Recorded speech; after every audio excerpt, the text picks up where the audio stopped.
അപ്പോൾ കഴിഞ്ഞ കുറേ ദിവസങ്ങളായി ഈ എന്താണ് പറയുക IAS തലപ്പത്തെ പ്രശ്നങ്ങൾ, രണ്ടുപേർ തമ്മിലുള്ള വാക്പോര്, അതോടൊപ്പം തന്നെ ഒരു മതാടിസ്ഥാനത്തിലുള്ള വാട്സാപ്പ് ഗ്രൂപ്പ് നിർമ്മാണം, ഇതൊക്കെ കേരളം ഇങ്ങനെ ചർച്ചയാക്കുന്നുണ്ടായിരുന്നു. അപ്പോൾ എന്തായാലും സർക്കാരിൻ്റെ ഒരു നടപടി ആ വിഷയത്തിൽ ഉണ്ടാകുമെന്ന് ഏറെക്കുറെ ഉറപ്പായിരുന്നു. ഇന്നലെ രാത്രി വൈകി ആ നടപടി ഉണ്ടായിരിക്കുന്നു.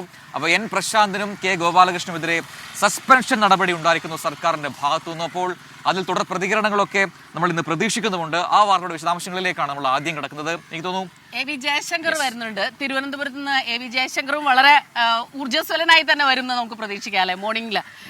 Jaishankar, good morning. ജയശങ്കർ, ഇന്നലെ രാത്രി വന്ന വാർത്ത, അതിൽ ഏറ്റവും പ്രധാനപ്പെട്ട കാര്യം ഈ IAS തലപ്പത്ത് ഇതുപോലൊരു പ്രശ്നമുണ്ടാകുന്നു. അത് അധികമൊന്നും നമ്മൾ കേൾക്കാത്ത ചില കാര്യങ്ങളാണ് നടക്കുന്നതൊക്കെ തന്നെ. രണ്ട് പേർക്കുമെതിരെ, രണ്ട് IAS ഉദ്യോഗസ്ഥർക്കെതിരെയും സസ്പെൻഷൻ നടപടി എന്നുള്ള രീതിയിലാണ് വന്നത് വാർത്ത. അതൊരു ബാലൻസിങ്ങിന്റെ ഭാഗമായിട്ടാണെന്ന് കൂടി നമുക്ക് മനസ്സിലാക്കേണ്ടി വരും. എന്തെല്ലാമാണ് ആ വാർത്തയുടെ വിശദാംശങ്ങൾ ജയശങ്കർ?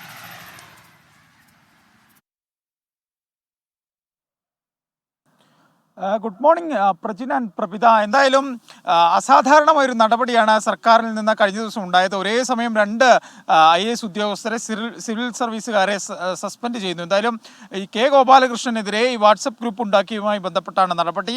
പ്രശാന്തിനെതിരെ സർവീസ് ചട്ടങ്ങൾ ലംഘിച്ചു, മാനദണ്ഡങ്ങൾ പാലിച്ചില്ല, സമൂഹ മാധ്യമങ്ങളിൽ സീനിയർ ഉദ്യോഗസ്ഥനെതിരെ, ജയതിലകലിനെതിരെ പരാമർശം നടത്തിയെന്ന വിഷയത്തിലാണ് നടപടി സ്വീകരിച്ചിരിക്കുന്നത്. എന്തായാലും പ്രശാന്ത് ഇന്നലെ തന്നെ ഈ വിഷയത്തിൽ അതൃപ്തി പരസ്യമായി തന്നെ പ്രതികരിച്ചിട്ടുണ്ട്. SKനോടായിരുന്നു ആദ്യ പ്രതികരണം ഉണ്ടായത്. അതായത് പണിയെടുത്തതിനാണ് തനിക്കെതിരെ സർക്കാർ നടപടി സ്വീകരിച്ചത്.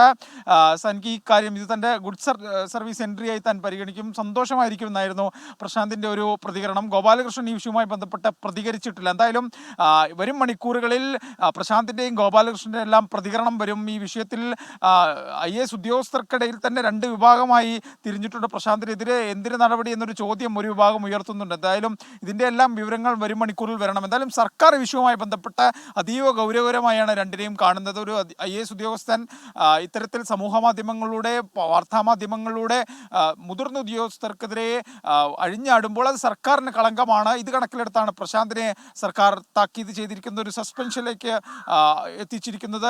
മേഴ്സിക്കുട്ടിയമ്മയ്ക്കെതിരെയും പ്രശാന്തിന്റെ ഭാഗത്ത് ചില പരാമർശങ്ങളുണ്ടായിരുന്നു. ഇതും കടുത്ത നടപടിയിലേക്ക് കടന്നു. ആദ്യഘട്ടത്തിൽ പ്രശാന്തിനെ താക്കീതും ഗോപാലകൃഷ്ണൻ സസ്പെൻഷനും എന്നിങ്ങനെയായിരുന്നു സർക്കാർ തലത്തിലെ ധാരണ. പിന്നാലെയാണ് ഇത് മാറിമറിഞ്ഞത്.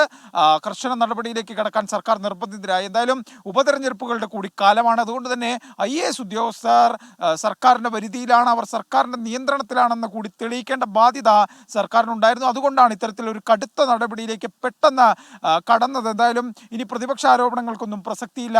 രമേശ് ചെന്നിത്തല ഉൾപ്പെടെ ഈ IAS പോരിൽ വലിയ വിമർശനം ഉന്നയിച്ചിരുന്നു, പ്രതിപക്ഷ നേതാവ് വിമർശിച്ചിരുന്നു. ആ ഒരു ഘട്ടത്തിൽ ഇപ്പോൾ കൃത്യമായൊരു നടപടി സർക്കാർ സ്വീകരിച്ചിരിക്കുന്നു. ഇനി സർക്കാരിന് കൃത്യമായി പറയാം, ഞങ്ങൾ പ്രശ്നമുണ്ടായാൽ നടപടി സ്വീകരിക്കും, കാര്യങ്ങൾ ഞങ്ങളുടെ പരിധിയിലാണെന്ന്. അത്തരമൊരു സന്ദേശം കൂടി ഈ ഒരു ഉപതെരഞ്ഞെടുപ്പ് സമയത്ത് ഈ നടപടിയിലൂടെ ഉണ്ടായിട്ടുണ്ട്. ഇനി ഉദ്യോഗസ്ഥരുടെ പ്രതികരണങ്ങൾ വരാനുണ്ട്. സെക്രട്ടേറിയറ്റിലെ മറ്റ് തലത്തിലുള്ള ഇതിൽ എന്തെങ്കിലും അമർഷമുണ്ടോ എന്നുള്ള കാര്യങ്ങളെല്ലാം തന്നെ ഇനി വരും മണിക്കൂറുകളിൽ പുറത്തു വരേണ്ട വാർത്തകളാണ്. എന്തായാലും ഈ നടപടി കൊണ്ട് IAS തലപ്പത്തെ ഈ ചേരിപ്പോര്, ഈ പ്രശ്നങ്ങൾ അവസാനിക്കും എന്ന് നമുക്ക് പൂർണ്ണമായി പറയാനാകില്ല. ഇതിന് ട്വിസ്റ്റുകൾ ഉണ്ടാകും. എന്തായാലും പ്രശാന്ത് ഇന്നലെ ഏറ്റവും ഒടുവിൽ പോസ്റ്റ് ഇട്ടത് കള പറിക്കുകയാണ്, കർഷകനല്ലേ എന്നൊക്കെയാണ് പോസ്റ്റ് ഇട്ടത്. എന്തായാലും സർക്കാർ കള ഇന്നലെ രാത്രിയോടുകൂടി പറിച്ചിട്ടുണ്ട്. ഇനി പ്രശാന്തിൻ്റെ അടുത്ത നീക്കം എന്തായിരിക്കുമെന്ന് കണ്ടറിയേണ്ടതുണ്ട്. കാരണം പണ്ട് കോഴിക്കോട് കളക്ടറാകുമ്പോൾ മാപ്പ് വേണമെന്നൊരു ജനപ്രതിനിധി പറഞ്ഞപ്പോൾ കുന്നംകുളത്തിൻ്റെ മാപ്പ് ഫേസ്ബുക്കിൽ പ്രതികരിച്ചൊരു വിശദമായി തന്നെ പ്രശാന്ത് ടെലിഫോൺ ലൈനിൽ വരികയും കൃത്യമായി കാര്യങ്ങൾ പറയുകയും ചെയ്തു. അത്ഭുതം തോന്നുന്നു ഈ നടപടിയിൽ എന്നൊക്കെയാണ് N പ്രശാന്ത് പറഞ്ഞത്. മാത്രമല്ല, അദ്ദേഹം പറഞ്ഞ ഒരു കാര്യം, നമുക്ക്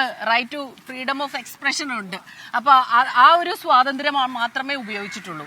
ഒരു പ്രോട്ടോകോളും കോൺസ്റ്റിറ്റ്യൂഷൻ പറയുന്നതിൽ നിന്ന് ഒരു തരത്തിലുള്ള മാറ്റങ്ങളും വരുത്തിയിട്ടില്ല. പക്വതയില്ലായ്മ എന്ന് പറഞ്ഞിട്ട് ഒരു നടപടി എടുക്കുക, എന്തിനാണ് നടപടി, അത് ഞാൻ ചെയ്ത തെറ്റെന്താണെന്ന് എനിക്കത് മനസ്സിലായെന്ന് ആവർത്തിച്ച് പറയുന്നുണ്ടായിരുന്നു. അപ്പൊ എന്തായാലും വാർത്തകൾ അങ്ങനെ മുമ്പോട്ട് പോകുന്നു.